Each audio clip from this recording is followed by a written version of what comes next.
गुरुजी सदा सहाय।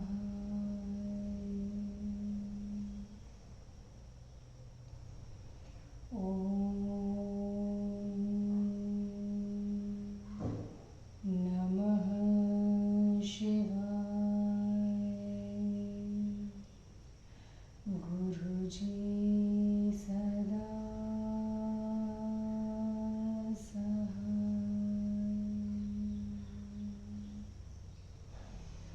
जय गुरुजी। अथ श्री वामन पुराणं पंचविंशोऽध्यायः। ब्रह्मोवाच यदर्थमिह सम्प्राप्ता भवन्तः सर्व एव हि चिन्तयाम्यहमप्यग्रे तदर्थ च महाबलः भविष्यति च वः सर्वः कादक्षिप्तं यतः सुरोत्तमा बले दानवमुख्यस्य योऽस्य जेता भविष्यति न केवलं सुरादीनां गतिर्मस विश्वकृता त्रैलोक्यस्यापि नेता च देवानामपि स प्रभुः यः प्रभुः सर्वलोकानां विश्वेशच्व सनातनः पूर्वजोऽयं सदाप्याहुरादिदेवं सनातनं तं देवापि महात्मानं न विदुः कोऽप्यसाविति देवानस्मान् श्रुतिं विश्वं स वेत्ति पुरुषोत्तमः तस्यैव तु प्रसादेन प्रवक्ष्ये परमां गतिं यत्र योगं समास्थाय तपस्वरति दुष्वारमा क्षीरोदस्योत्तरे कूले उदीच्यां दिशि विश्वकृता अमृतं नाम परं स्थानं माहुर्मनीषिणः भवन्तस्तत्र वे गत्वा तपसा शंसितव्रताः अमृतं स्थानमासाद तपस्वरत दुष्वरं ततः श्रोष्यथ सङ्गुष्ठां स्निग्ध गम्भीरनिस्वनाम् उष्णान्ते यो तोयदस्येव यो तोयपूर्णस्य निस्वनम् रक्तां पृष्ठाक्षरां रम्यां भयं सर्वदा शिवं वाणीं परं संस्कारां वदतां ब्रह्मवादिनां दिव्यां सत्यकरीं सत्यां सर्वकल्मषनाशिनीं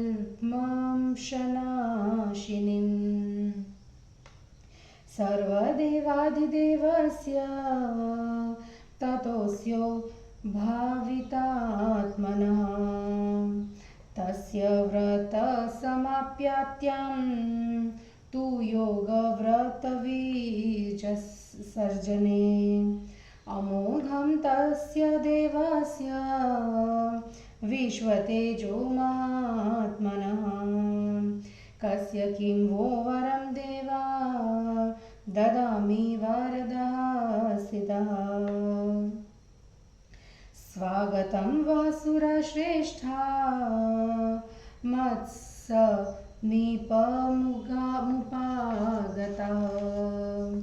ततोदिति कश्यपश्च गृह्यातां वरं तदा प्रणम्य शिरसा पादो तस्मै देवाय धीमते भगवानेव न पुत्रो भवत्वेति तद्वित्ति प्रसीदनः उत्कर्ष परया वाचा तथास्ति त्वति सव्यक्षति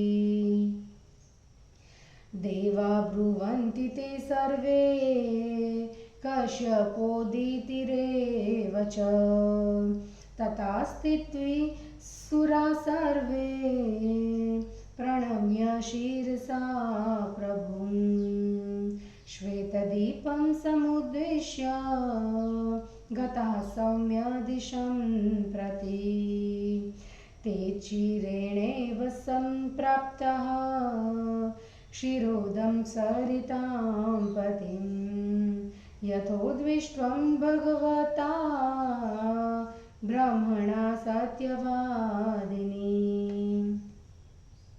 ते क्रान्ताः सागरान् सर्वान् पर्वतां श्वसकाननान् नदीश्च विविधा दिव्याः पृथिव्यां ते सुरोत्तमः अपश्यन्त तमो घोरं सर्वसत्त्वविवर्जितम् अभास्करममर्यादं तमसा सर्वतो वृतम् अमृतं स्थानमासाद कश्यपेन महात्मना दीक्षिता कामदं देव्यं व्रतं वर्षसहस्रकम् प्रसादार्थ सुरेशाय तस्मै योगाय धीमते नारायणाय देवाय सहस्राक्षाय भूतये ब्रह्मचर्येण मौनेन स्थाने वीरासनेन च क्रमेण च सुरा सर्वे तप उग्रं समासितः कश्यपस्तत्र भगवान् प्रसादार्थ महात्मनः उदीरयत वेदोक्तं यमाहुः परमं स्तवम्। हिंदी अनुवाद। वामन चरित के संदर्भ में ब्रह्मा का उपदेश तथा सदनुसार देवों का श्वेत द्वीप में तपस्या करने का वर्णन। ब्रह्मा ने कहा, महाबलशाली देवगण, आप लोग जिस उद्देश्य से यहाँ आए हैं उसके विषय में मैं पहले से ही सोच रहा हूँ। सूर्यश्रेष्ठ, आप लोगों को जो अभिलषित है वह पूर्ण होकर रहेगा। दानवों में प्रधान बलि को पराजित करने वाले एवं विश्व को रचने वाले परमात्मा न केवल देवों के प्रत्युक्त हमारे भी सहारे हैं, वे तीनों लोकों के स्वामी तथा देवों के भी शासक हैं। इन्हें भी सनातन आदि देव भी कहते हैं। उन महान आत्मा सनातन आदि देव को देवता आदि कोई भी वास्तव रूप में नहीं जानते कि वे कौन हैं, परंतु वे पुरुषोत्तम मतलब समस्त देवों को, मुझे तथा श्रुति वेद एवं समस्त विश्व को जानते हैं। संसार के समस्त क्रियाकलाप उनकी जानकारी में ही होते हैं, वे सर्वज्ञ हैं। उन्हीं के कृपा प्रसाद से आप लोगों को मैं अत्यंत श्रेष्ठ उपाय बतलाता हूँ। आप लोग सुने। आप सभी उत्तर दिशा में क्षीर सागर के उत्तरी तट पर स्थित उस स्थान पर जाइए जिसे विचारशील विद्वान लोग नाम से उच्चारित करते हैं। विश्व की रचना करने वाले वही योग धारणा में स्थित होकर कठिन तपस्या कर रहे हैं। आप सभी लोग उस अमृत नामक स्थान पर जाएं और आलस्य रहित होकर आप लोग भी लक्ष्य की सिद्धि के लिए वहां कठिन तपस्या प्रारंभ कर दें।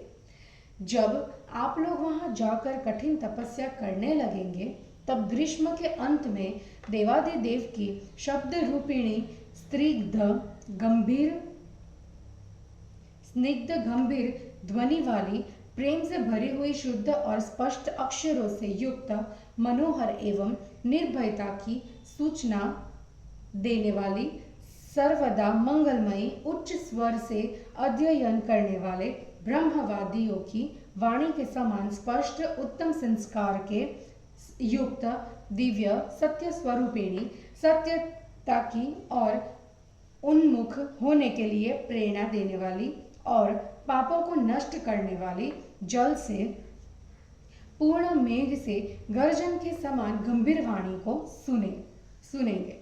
उसके बाद भावितात्मा के मतलब आत्मज्ञान से परिपूर्ण महात्मा कश्यप के योग व्रत के अवसर पर व्रत की समाप्ति हो जाने के बाद अमोघ तेज से संपन्न वे देव आपसे कहेंगे, सूर्यश्रेष्ठो, आप लोग मेरे पास आए, आप लोगों का स्वागत है। मैं आप लोगों को वरदान देने के लिए आप सबके समक्ष स्थित हूँ। कहो किसे कौन सा वर दूं? और जब भगवान इस प्रकार वरदान देने के लिए उपस्थित होंगे, तब अदिति एवं कश्यप उन प्रज्ञावान प्रभु के चरणों में झुककर जिससे प्रणाम और वर की याचना करेंगे कि भगवान ही हमारे पुत्र बने, इसके लिए आप हमारे ऊपर प्रसन्न हो। तब वे ब्रह्मवाणी के द्वारा ऐसा ही हो यह कहेंगे। इस प्रकार संकेत है कि निर्देश पाकर कश्यप अदिति एवं सभी देवताओं ने ऐसा ही हो यह कहकर प्रभु को सिर से प्रणाम किया और श्वेत द्वीप की ओर लक्ष्य करके उत्तर दिशा की ओर प्रस्थान किया। वे अत्यंत शीघ्रदात से सत्य प्रवक्ता भगवान ब्रह्मा के द्वारा निर्दिष्ट की गई अवस्था के अनुसार क्षीर सागर के तट पर पहुंच गए। उन देववरों ने पृथ्वी के सभी समुद्रों, वन से भरे हुए पर्वतों एवं भांति भांति की दिव्य नदियों को पार किया। उसके बाद उन लोगों ने ऐसे स्थान को देखा जहां न कोई प्राणी था, न सूर्य का प्रकाश ही था, प्रत्युत चारों ओर घनघोर अंधकार था, जिसमें सीमा मालूम ही नहीं होती थी। इस प्रकार के उन अमृत नामक स्थान पर पहुंचकर महात्मा कश्यप ने प्रज्ञा संपन्न योगी, देवेश्वर, कल्याण की मूर्ति, सहस्त्र चक्षु, नारायण देव की प्रसन्नता की प्राप्ति के उद्देश्य से सहस्त्र वार्षिक दिव्य इच्छा पूर्ण करने वाले कामद व्रत की दीक्षा दी। फिर वे सभी देवता क्रमशः अपनी इंद्रियों को वश में करने और मौन धारण कर उचित स्थान पर विरासन से बैठकर कठोर तपस्या करने लगे। वहां भगवान कश्यप ने महात्मा विष्णु को प्रसन्न करने के लिए वेद में कहे हुए स्तव का मतलब सूक्त या स्तोत्र का स्पष्ट वाणी में पाठ किया, जिसे परम स्तव कहते हैं।